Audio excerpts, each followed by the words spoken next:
Halo semuanya, kembali lagi nih bersama saya Ayusa Dewi dalam video pembelajaran kita kali ini yang akan membahas mengenai model siklus belajar. Nah, untuk lebih jelasnya, saya akan memaparkan apa sih bahasan kita hari ini dalam video pembelajaran mengenai model siklus belajar. Nah, adapun cakupan bahasannya yaitu yang pertama mengenai konsep model siklus belajar, lalu prinsip model siklus belajar, kemudian dilanjutkan dengan karakteristik, lalu yang terakhir yaitu langkah model 5E dan 7E. Nah, tanpa berlama-lama lagi, kita langsung saja menuju pada pembahasannya, yaitu mengenai apa sih itu siklus belajar atau learning cycle. Nah, pertanyaan tersebut akan terjawab pada subbahasan kita mengenai konsep siklus belajar.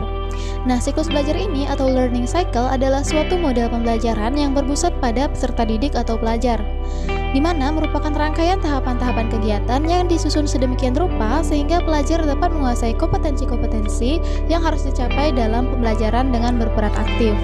Nah, siklus belajar ini dikembangkan berdasarkan teori yang dikembangkan pada masa kini tentang bagaimana peserta didik seharusnya belajar.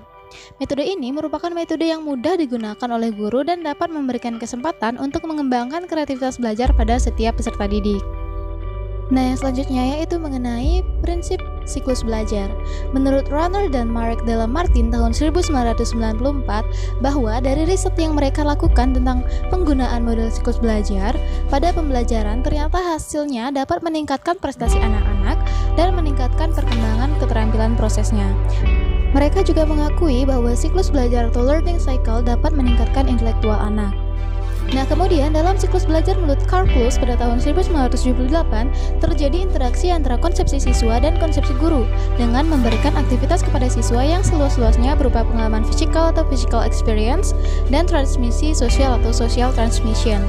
Dari pengalaman tersebut, siswa mencoba menemukan keterhubungan atau relationship dan prinsip-prinsip yang melibatkan beberapa konsep. Nah, kita lanjut kepada karakteristik dari siklus belajar konsep. Nah, siklus belajar ini terdiri dari 3 fase, yaitu yang pertama fase eksplorasi, lalu yang kedua fase pengenalan konsep, dan yang terakhir yaitu fase penerapan konsep. Di mana pada fase yang pertama, selama fase eksplorasi pada siswa belajar melalui aksi dan reaksi mereka sendiri dalam situasi baru.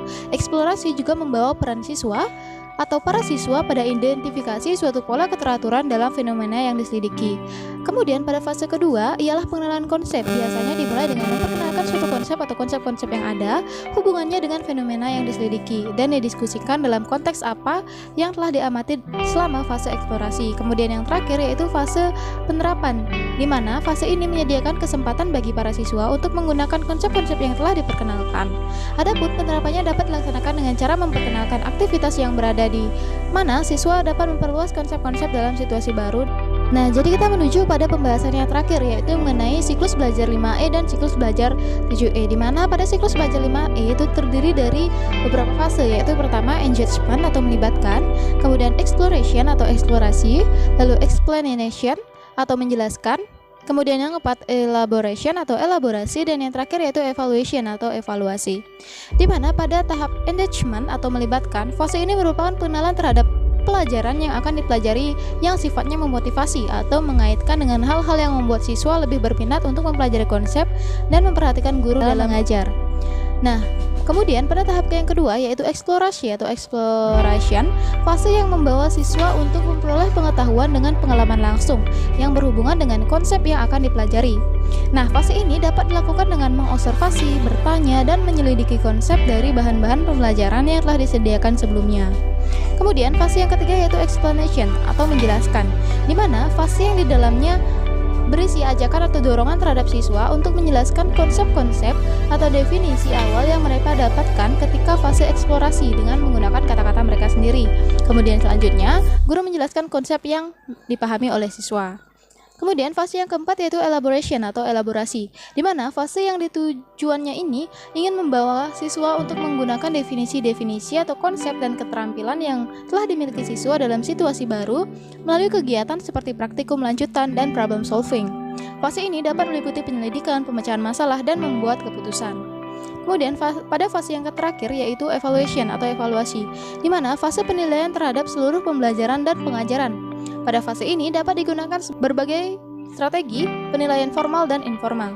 Guru diharapkan secara terus-menerus dapat mengobservasi dan memperhatikan siswa terhadap pengetahuan dan kemauannya atau kemampuannya juga. Kemudian, yang selanjutnya itu mengenai siklus belajar 7E. Yang pertama yaitu elicit atau mendatangkan pengetahuan awal pada siswa.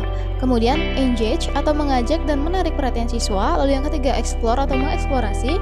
Yang keempat explain atau menjelaskan. Yang kelima elaborate atau menerapkan. Yang ketujuh evaluate atau menilai. Dan yang terakhir yaitu extend atau memperluas.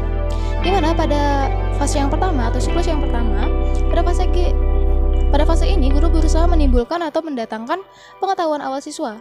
Pada fase ini, guru dapat mengetahui sampai di mana pengetahuan awal siswa terhadap pelajaran yang akan dipelajari dengan memberikan pertanyaan-pertanyaan yang merangsang pengetahuan siswa, sehingga timbul respon dari pemikiran siswa tersebut.